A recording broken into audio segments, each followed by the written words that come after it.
నమస్తే, welcome to TVR channel. ప్రతిక్షణం నిరంతర వార్తా ప్రసారాల కోసం మీకోసం.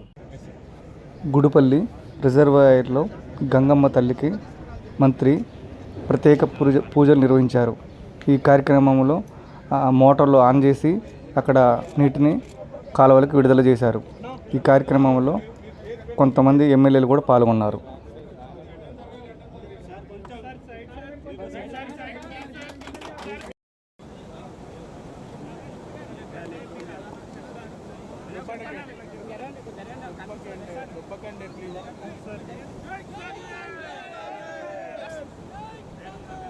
ఒక్క నిమిషం అయిపోతుంది.